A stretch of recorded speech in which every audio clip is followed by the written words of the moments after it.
Hello everybody. It's been a while since I've done a little bit of Across the Obelisk content, but they just dropped a new patch, including this new character, Nenukil, and I thought I'd go over everything that you need to see on the patch, and we'll take a look at all the content changes, I'll go over my thoughts, and hopefully not make this video too long. Timestamps are in the description down below. First up will be Nenukil.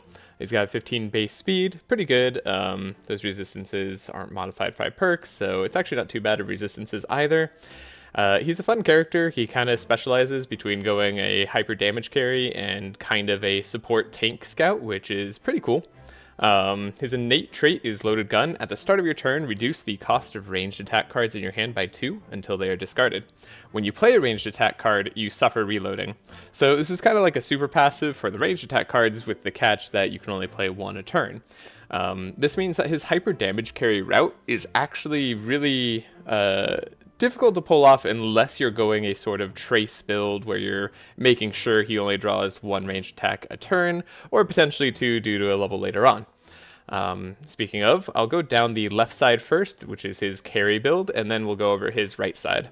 So left side, extra gunpowder, all damage increased by 20%. I believe it starts at 15, then it goes to 20, then it goes to 25%. And then when you play a ranged attack card, you draw 2 cards. So in a sense, it replaces both itself and the ranged attack card that you play. Pretty good for getting through the deck, and the damage lasts for the entire turn. So overall, fairly strong. The next thing is double barrel. When you play ranged attack card, gain 2 Fury and 1 Fast. You suffer reloading after playing 2 ranged attack cards instead of 1. This is the first time a scout has had like an innate way to gain Fury. They also updated a few cards, which I'll be going over later in this video.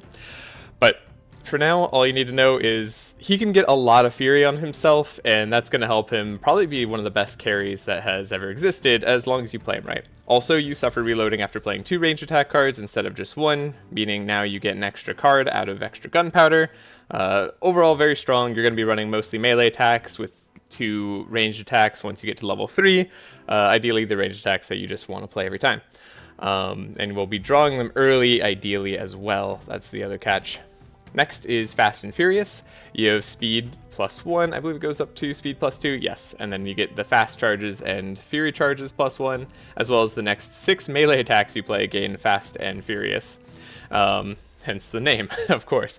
It costs 1. This is overall very strong as well. He does have rocket boots, which allows Fast to stack on this hero, and there are a few fast scaling cards as well as speed scaling cards that exist in the game now. I'll go over my thoughts on those in a bit. Needless to say, they aren't necessary unless you want to get the level 5 passive, which you probably do, so we'll talk about that afterwards. But the scaling cards aren't the craziest. They're okay. Fast and Furious is very, very strong for stacking up that Fury, and you can make full use of this by playing 6 melee attacks. It's honestly not too bad with the right setup. Like I said, I think his carry version is very hard to use, but very strong if it gets going.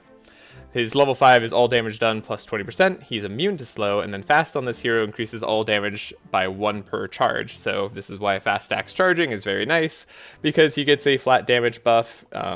You could definitely stack over, like, I don't know, 16 charges on him of Fast, which is going to be doing +1 damage each. Keep in mind, Magnus has all damage done plus 7.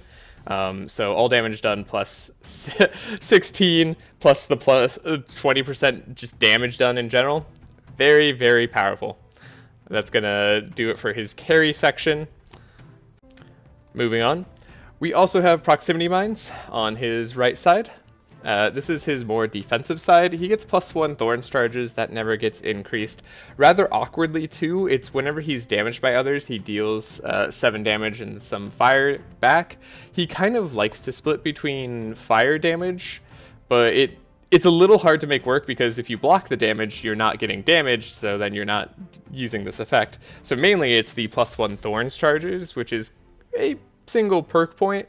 But honestly, I feel like this could be better because Thorns just isn't that good. So it's a little bit rough. Alternatively, you have Mounted Cannon. When you play a defense card that costs energy, put a Blast card into your hand. Blast is a good card. I'll show it now. But essentially, Blast is a card that deals X damage based on the number of Vanish cards you have. It can target any monster, and it deals blunt damage as a base. Kind of an interesting synergy to go on a very defensive team with someone like Heiner, where you could stack a bunch of Fortify and get more use out of that blunt damage. Honestly, it's good chip damage overall, even if you're not playing like super aggressively on the defense damage build, but it's kind of not going to be as strong as his normal counter. The repair kit is +7 block charges. A random hero recovers 13% HP, and a random hero gains 8 block and 5 regen and 1 fortify. So this is kind of in line with Bree's passive. Bree's level 4 is Command and Conquer. She gains +7 block charges, and the next skill, all heroes recover 6% HP and then get powerful for powerful vitality and mitigate, which is actually mitigate's really strong. So this gives a little bit more block to individuals. It does a lot more healing to the people that it hits. Might not necessarily protect them as well though. And then the exoskeleton, whenever you play a defense card that costs energy, refund 1 energy and gain 1 fortify. Honestly, I think this could be quite a bit stronger. It feels kind of weak in comparison to the greased gears that we get on the left side. So it'd be nice if this was like at least 3 times a turn, or I don't know, you get extra fortify or maybe draw a card or something like that. But it's okay. It doesn't need to be too strong. For Nenukil's starting cards, he does start with Hit and Run, which has been changed so that it deals X damage based on your speed. So it's 0.5 speed initially, then it's still 0.5 speed on the upgraded version, but it gives you 1 more fast charge. This is actually the better upgrade version, where it costs 2, but it targets any monster and deals your full damage of speed. I find in practice, this card isn't that great, but it's serviceable enough for the beginning if you want to use it. It's hard to get him up fast enough because monsters like to slow you down so much in this game, so actually like maintaining the damage on this card is relatively ineffective. That's actually a problem with a lot of the speed cards, honestly. Is just monsters mess with your speed so much unless you're killing them quickly, and if you're killing them quickly, you're probably using better cards than Hit and Run. So that's just my 2 cents there. Gunshot is actually kind of terrible. It's maybe a fine starting card. It is just a common, but the fact that you can't reduce it to cost 1 and that it always costs 2 makes it not too great. It also is a ranged attack, which, you know, gets reduced by 2, but you can only play 1 a turn, so you're starting with a lot of dead cards if you draw multiple gunshots and burning shot in the same turn. Stone Skin, however, they did change this. They made it a little bit worse. This used to provide more thorns. I believe it was 1 each on each of the charges here. I think Stone Skin I used to get up to like 8 every time I played it. Now you can overcharge it and gain more thorns on the upgraded version with the blue, but it actually ends up costing more energy than it would have before. So Stone Skin's less efficient at applying thorns now, sadly. However, it does now provide Fortify on the yellow version, which is new. They didn't have access to Fortify before, so that's kind of cool. If you want to build up block more with just him, it's a pretty good way to do that. Though the upgrade is kind of expensive. Caltrops they changed. I don't like that they changed it to rare because that's a really expensive upgrade, but it is cool that they have a AoE defense for scouts now, so he can kind of help protect the team, though that's going to come at a big cost, unfortunately. So I don't know how worth it that's really going to be unless you just kind of find them and get lucky, but it does start with 2 at least, so he's pretty set there. Burning Shot is an alright card. It scales off the amount of fast charges you have. So with Rocket Boots, you don't lose any fast charges. There's another item I'll share later on when I go over the items section and the new cards section. But Burning Shot is changed and applies 4 damage, deals X based on that speed fast again. This is kind of interesting to me, the Burning Shot that scales off of your Fortify. I do want to do a run kind of centered around that, just like a little bit. I think that would be a fun one. It also costs 2. The sad part is it does vanish, so you need to find multiple burning shots if you want to make use of it. And then if you're going the defensive route, well then you can still only play 1 burning shot a turn, so it's a little bit sketchy of a card, but I do like it anyways. Maybe there's another scout that can use it better. Scaling off fast, like I said, it's just so hard to keep speed in the later game. There's going to be better cards generally than Burning Shot, and you can't get that much fast. Like this is what, going to be 16? No, like 16 times 2, so like 32. 32 is a good, solid base damage, but this costs 3, so it's way too expensive. Sprint, this is kind of to help you stack your fast charges. Like, I get the idea behind this. Because this is something that's sad. Because Rocket Boots, fast on this hero can stack but loses all charges at the start of your turn. Other heroes can't help you stack fast, so you do have to do it yourself. Sprint does help, but there's better ways to do it, like Fast and Furious in the later game. You probably won't play any sprints, and then just stacking fast in general is all going to fall off, and you're using a card that doesn't do anything on its own, so it's not really that worth it. Now, Toolbox is his main starting card. It's a very interesting one. Discover 3 and place 1 into your hand. Strong Magnet is a target any hero, gains block, gains taunt, and gains reinforce. The taunt, I think, is this is the only taunt card that scouts have, which is kind of cool.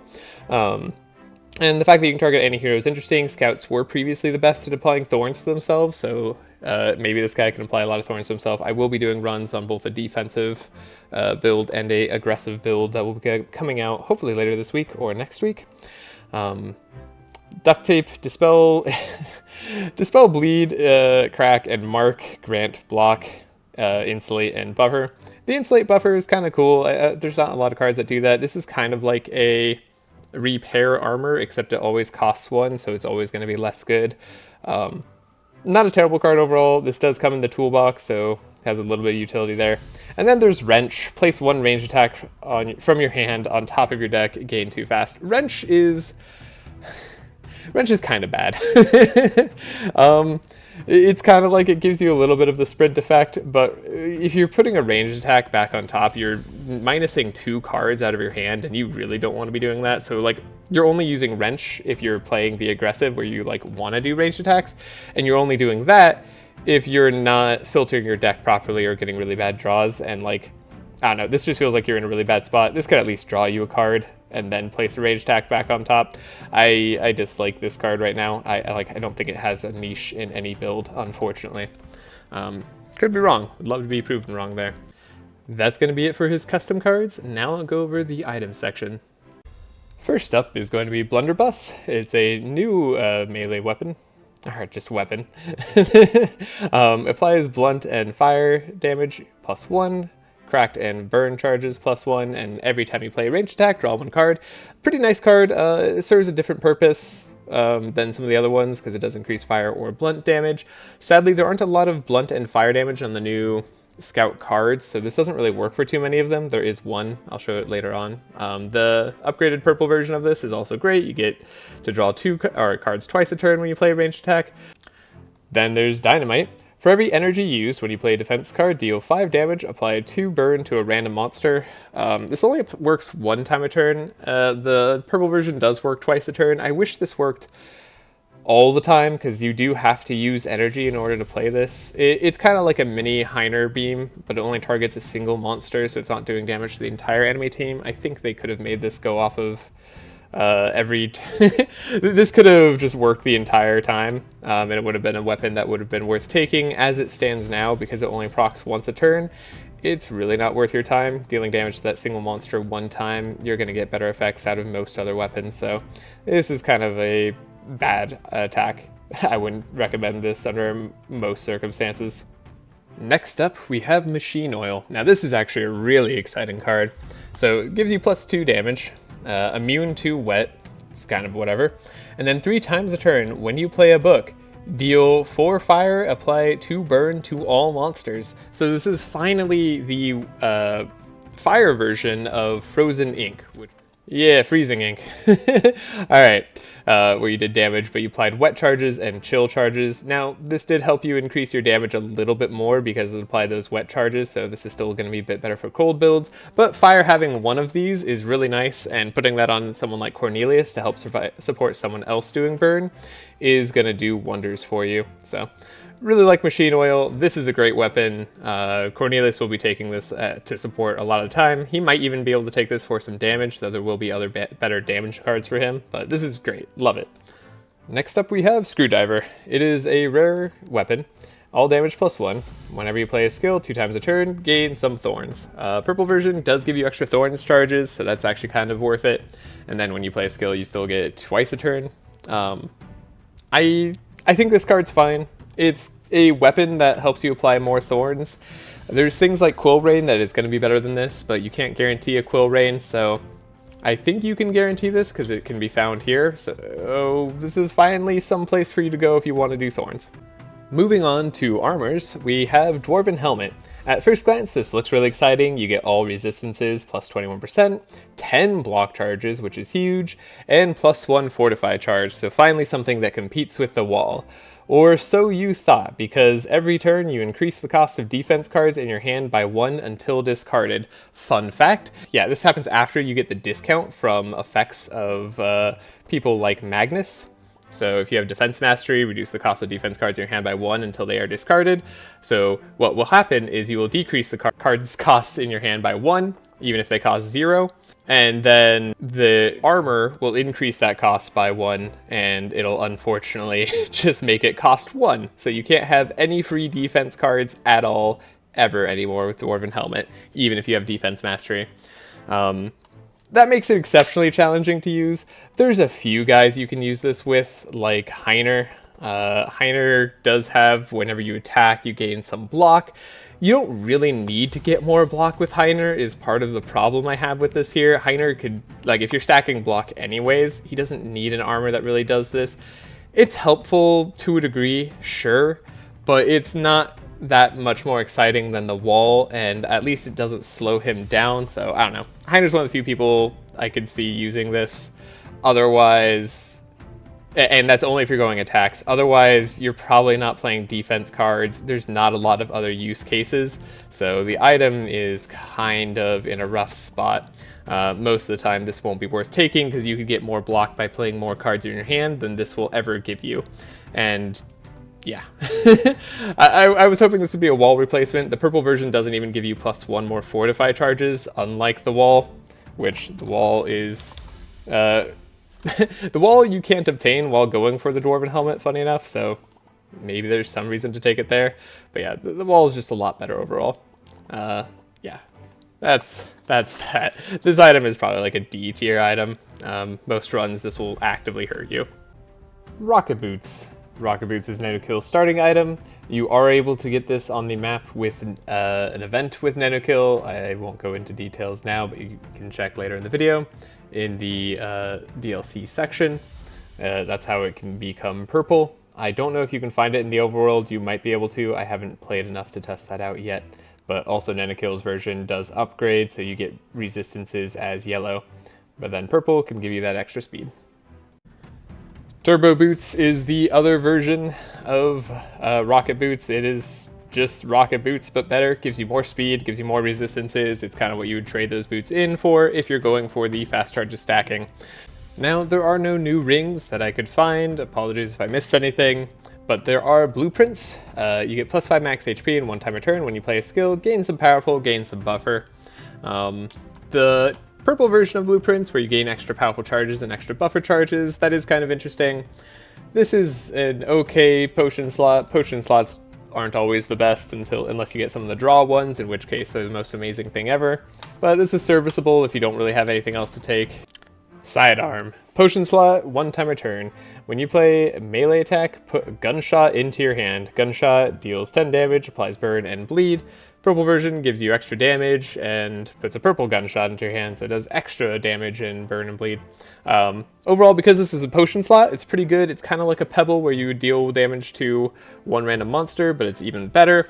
Very solid item here. Nice for carries that want to do extra damage each turn. This goes a long way to helping you out. This isn't a ranged attack, so Nenukil can play it despite it being just literally a gunshot, like the cards he starts with. But yeah, good card overall. Probably take it all the time on your carries. So the last item is a new pet that they added. This will contain some spoilers, so please skip ahead if you don't want to see any part of the new area in the Uprising DLC. There should be a timestamp below. Now, for those of you sticking around, there is Floaty here. Floaty is a bot that you can create in the new area. I think you can also buy them, and this is just their standard kit. Whenever you have them, they deal 8 blunt damage, and X equals target's power times powerful. Purge powerful, gain X fast. So kind of cool with the new guy. You get him purple, and then he does double damage, which is really exciting. The powerful, maybe the target will have powerful, maybe they won't.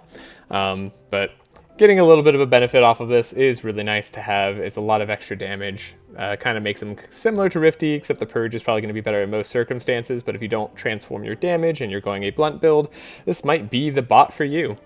Now, creating the bot is a process. So, starting in the new area here, you get to go to the tunnel. This area appears midway on the lava map. You get extra options here. These are just for lore. Every option here gives you the same experience and the same paths that you can choose going left or right. So at the second event here on the left hand side at this node, you have install balanced, which gives you plus 3% resistances, plus 2 block charges. Or you can go for the heavy, plus 4 block charges, plus 4% resistances on only fire and blunt, and spiked, plus 1 block charge, but also plus 1 thorn charge, as well as plus 4% resistances to shadow and blade. Also, after that node, you do get the option for more items. Now, on the right path, on the bottom floor, we can still choose between the balanced chassis on the robot, but we can go to the lightweight instead of the heavy, so it gives you plus 1 speed instead of block charges. It gives you those extra resistances. And then engraved gives you plus 1 powerful charges and 1 block charge and different resistances as well. So this is more for the carry route if you aren't caring about getting a guy who blocks better for you. So pretty neat that there's so many different chassis that you can install on the robot. There will be more weapons that you can install on the next floor as well. And then after you pick your robot, you get the choice of sidearm and blueprints. Blueprints, when you play a skill, you gain powerful and buffer. So going down the right side, you can get a little bit more powerful. Now at the end node here, the elevator is stuck, but if you have Nenukil or you have Cornelius, you can go straight up there. Otherwise, you have to pass a check, and you need a single 3 or higher, which is a little bit tricky. I think it's just a damage roll or something if you don't get it. Yeah, you all fail, so you all break some bones, but you do get up no matter what. So you can get injuries, go up to the second floor. You always get the option to, but Nenukil and Cornelius get you up there for free. I haven't checked all the characters just yet, but I know these two work. So on the second floor, we can go to the factory first, or we can go do a fight first and then go up to the Dwarven Armory. I'm going to show off what the factory is first. So you have Disc Launcher, deal 8 slashing, 2 bleed, chain twice, not too bad. Charge Rod, back monster, deal lightning, apply spark, gain powerful. Or Cooling Engine, gain 8 block, suffer 2 chill, and 1 wet. So these options here are a lot more utility. I really like all of these. This is cool for Amelia if you want to have like a self-frost build. This is awesome if you want to go some more lightning and gain extra powerful in case you don't have enough powerful on your team just yet for whatever carry you're running. Or Disc Launcher if you're just going that full melee damage. So moving on to the top side with the Dwarven Armory. We get our choice of Disc Launcher, so deal 8 melee damage to bleed, much like we saw on the other side, but we get Blowtorch here, where we deal 8 burn, or 8 fire damage, and 3 burn with 1 vulnerable and chain 1. Or we get a small cannon, so the front monster takes 12 blunt damage, 4 crack, and 2 vulnerability. So good ways to add vulnerability with pets here. Overall, I really like all the options that you can get for the robot. You get to build them on the final floor right before you fight the big boss of this area. But for now, we can move on to the mini boss. So here in the next area, you do get to fight the Sergeant. If you end up failing, then all that happens is the enemies apply 4 Fury to themselves, maybe a little higher depending on what level you are playing at. If we take the Nenukil option, it gets a little bit crazy, and a fight has to start anyways. But they don't start with Enrage like they do if you fail the check trying to go upwards. So succeeding on the check here, we get to go into the fight, and it's just a regular fight. They don't get Enraged, so it's kind of the same as just choosing Nenukil's option. Now, if you were curious what this Sergeant does, I'm going to go over his attacks slightly here. He does have enchantment he puts on himself. He will hurt you and gain Fury, sort of like the Minotaur, except he hurts you on top of it, but only lasts 3 uses. Doesn't last forever. He does summon a Magma Blob, so he starts to scale up more and more. He likes to do a lot of base damage and bleed. Pretty scary guy, all things considered. If he gets going, he will chop you up. Oh, finally on the third floor here, I have taken the service robot on the left side. I got +4 block charges, +4% resistances to blunt and burn or fire. Also, front monster, this deals 8 burn damage, applies 3 burn, and 1 vulnerable, chains once. So another way to play vulnerable, it's great. Here we can see these options, so you can assemble the robot. This is how you'll get the pet just normally. If you have Nenukil, he will craft an extra pair of rocket boots, and if you have Heiner, he will be able to craft improved laser for himself, so just like if you're going to the forge. I'll click on the rocket boots, you can see what those are like. It's a whole item set here, so this is where you get Dwarven Helmet, this is where you get machine oil. The rocket boots did appear, so you can potentially get purple if you kept it on him. I didn't done this particular run because I was just testing out things on low madness levels. But here's the bot that you can pick up. Great stuff. You also get 100 gold if you want to skip the bot. One extra fun little detail here. The bot image does change depending on what options you show. I'll show the other version now that I looked at. Nice attention to detail. Love it. Now for the final node of the new area. We have a new boss here. It is the old robot that you get to fight in the Black Forge, except this time it's in its prime form with an actual driver at the helm. If you choose the regular option, that is not the Nenukil's option or Cornelius's option, then you get to enter the fight fast and they just don't have any extra setup time. I'm not sure if there's another character who interacts with this fight. There might be, and it might start you off worse. Maybe if it's Amelia's, because Amelia seems to have some lore here. But I will show you what the other character options do now. Choosing Nenukil's option, you get to do That's General Thugmere. He made it work. Oh no. What is the big bot doing? As you can see, we start off the fight with fast charges, and that's it. Going with Cornelius's option, they start off with a little bit of extra burn. Getting into the card changes that they did, I am going to be reading over the Steam list and then giving my thoughts on each of the changes. So for Atonement, they added the fire spell tag. This means for things that draw you based off of fire spells, or anything that procs off a fire spell, this now works. I don't know how much that really works with the Cleric kit overall, but it does work with some items, so nice. A little bit of extra buff. Next up is Blade Flurry, arguably the biggest change that they've made on this entire patch. It opens up a lot of doors for scouts because they have given scouts Fury.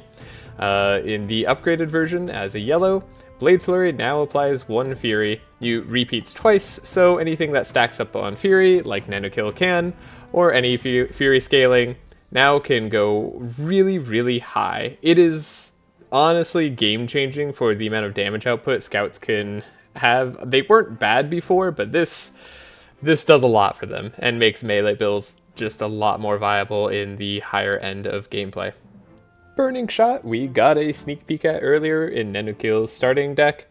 It has changed now. It does piercing damage and fire damage X based off of your fast charges. I wish it was speed, not fast. But it also applies fire on the blue based off your fast charges, or it scales off the Fortify. Like I said, I'm excited about the Fortify charges. I'm not going to linger on this card too long, but I also really wish that on the yellow version, at the very least, it would be blunt damage instead of piercing damage, because this all but incentivizes you to always get Lava Axe and take that to scale fully off of fire damage with your Fortify stacks. Caltrops we also saw in Nenukil's starting deck. I won't linger on it too long. The upgrade to rare is really rough. Honestly, this makes the cost to get a block card for early scouts that helps your whole team kind of impossibly high. It's going to take way too many shards, but I'll probably end up doing it anyways. But yeah, overall, I like that Caltrops now has block on the blue version for all heroes. Charge, the blue upgrade, now has 2 fast instead of 1 fast. This isn't a huge change. It's alright. Not really a card I imagine using in a serious run, but you know what? You can have fun with it. Crescent Light now also has the fire spell tag, so similar to Atonement, gets all the buffs that you could get on items from things that care about fire spells. Death Coil, its scaling has been increased. I don't know exactly how much it was pre-patch, I think it went up to 0.25 and now it goes up to 0.3 on the yellow version. I don't imagine this card will be very strong regardless, but it's kind of fun. So maybe I'll end up using it in some build or other. Divine Ire. It is now a fire spell on the upgraded versions only. Same stuff applies to the cards I talked about before. Disengage. It is now a rare instead of an uncommon. Its block has been increased a little bit, but it being a rare has made this a lot worse because now it's hard to get scouts to have more evade. It wasn't a particularly good option early on anyways, so I imagine I still won't be using this card much unless I find it and am doing an evade run. Explosive Shot, the one card in Scouts that actually deals some blunt damage. It also deals fire damage where X equals your speed. Honestly, really cool change. I wish more cards did blunt damage as alongside the fire damage so that we could scale it with the Fortify scaling perk. But overall, I like this card. It's not going to be the most game-winning card, but it's definitely a fun build around, and even though it scales off speed and speed's really easy to stop, I think it's still cool. It's not strong, but it's fun. Evanescence. Its vanish side now only scales 1.5 instead of 2x whenever you're vanishing the cards. I don't know why they made this change. These cards weren't that overpowered before, and they were already super epic, so they should be really good. This is a little bit disappointing to me. Yeah, this is a straight nerf, and I don't think it was necessary at all. Eviscerate. Its damage and poison and bleed application have all been increased. I'm very happy about this change. I want Eviscerate to be better. It deserves to be better. It could probably repeat one more time, and then it'd be super awesome. Right now, the best thing that you can do with this is use Ambidextrous to duplicate it a number of times so that it's free and cheap. Otherwise, I don't know. This card is hard to use, and you can't guarantee finding it. One more note on this card. Blade Flurry is just gonna be more damage most of the time because of all the damage stacks you're adding. Though, that said, this could be a fun finisher. It's still not better, but whatever. Feint. The blue version now targets any hero instead of just yourself. That's kind of cool. It kind of goes in line with Scouts being able to do more supportive blocking, which you really want your blocker to be able to do. The discard one card is still kind of a hefty cost, even though it costs 0 on the energy front. Not sure how often I'd end up using this, but maybe on a very block heavy scout where I'm really depending on that extra little bit of block. Hit and Run, I talked about this earlier. Scales off speed. Speed's hard to maintain. This card is going to be probably failing you a lot more often than it looks like it would, because you're going to be like, oh, I'm at like 22 speed, and then get knocked down with shackles to 0 or get slowed down. So on the higher madness levels, this card's a little bit rough to get going, but maybe on low madness levels, it's nice, though I wish it was not... I wish the one cost was 0 on the still hitting a front monster. This is just a little bit too weak. The extra fast doesn't really mean too much. Holy Fire also has the fire spell tag. Holy Ripple blue version. Ditto. Necropotence got nerfed just like the Evanescence. I don't know why they made this nerf. This is kind of like these cards were at their best if your deck wasn't at its best, and they just nerfed it. So in a sense, they're nerfing players who aren't making their decks as clean. I don't know why. Parry. Now you can use Parry to target another hero, granting Fortify to them and yourself, as well as a bunch of block, or you can have the Overcharge version on yellow side. I'm really excited about having more ways to apply Fortify in the Scout arsenal, and this looks like a card that might be usable. Penance. Also a fire spell now. Puncture. This card has been reworked so that it scales based off of your speed difference between you and the target. This card is bad. Getting a speed difference between you and the opponent is even harder than getting your own speed up, and I already talked about why those cards have problems. It costs 3 to play this Rupture, 4 if you upgrade it to the yellow version. It does apply X Bleed, which is kind of neat. It's basically going to be better at applying bleed than it is at applying the damage, because the damage is going to be weaker than most other cards you can play for 3. There's so many better options and so many better things you can do with your energy. This card could use several buffs. It could be double X on all the effects. The 4 version could be triple X, and it still might not be a card worth playing because getting a speed difference is just that hard. And something like, what's it called? Shatter, which scales off of Chill, which by the way is how you'd be slowing down enemies to get more damage off of the speed difference, is going to end up doing a lot more most of the time than something like Puncture, and it can hit all monsters. Puncture's bad. Sorry. Purge the Wicked. It now has less Zeal scaling. It's kind of a sad change. I love this card. It was a good build around. It does have more Sanctified charges that it applies, but that was never really the biggest part about it. So, a little sad that they nerfed this card. I'm not really sure why. Recurring Nightmares base card is now an epic instead of a rare. This makes it more expensive to get. It also makes it so you can't get it at the start of Act 2. Overall, I understand this nerf. This card is probably one of the strongest cards mages have access to, especially when you start transforming damage, or if you're getting benefit off of Sharp for both Shadow and Mind. It's kind of a go-to card. I get it. Epic makes sense for it. Sacred Bolt, the last of the fire spell tags added on. Spike Shield, now it has increased block for both upgrades. That's fine. I still wish it wasn't a rare on the upgrade. It just makes Thorns that much harder to get started. And this is, in the beginning town is when Spike Shield would be good. Lastly, we have Stone Skin. I already talked about this one a bit. I am sad that they kind of nerfed its base value of adding Thorns. It still adds more Thorns than most other cards you can get as Scouts. It also starts as a base common instead of uncommon. The upgrade to uncommon does get you slightly more Thorns anyway, so you'll probably be doing that regardless. And having an extra way to get Fortify on the yellow version is really cool if you need to do some Fortify scaling as a Scout. Other than that, I do wish that they didn't change the blue version, honestly. The overcharge is neat, but it does make me a little bit sad that I can't just spam Stone Skins in the deck. And that's going to do it for the cards section. On defeating the boss, you get to see how young Cornelius summons a powerful demon, thus setting up the lore to get Belfior. And you can exit the Strange Rift. You already got the loot table before, so it's a shame you can't stop it. I don't think any of these choices matter. They're all worth the same amount of experience, so just a little bit of lore. And you pop out where you would have popped out with the Black Forge. That's all there is to the DLC area. And I think that's all I have to show for this video. Yeah, hope you enjoyed it. This was a great time for me. I really like all the additions that they put in the game. I like that they're still updating the game. It's great to come back and just play with all the new toys. Hope you look forward to the Nenukil videos, and I'll see you all next time. Later.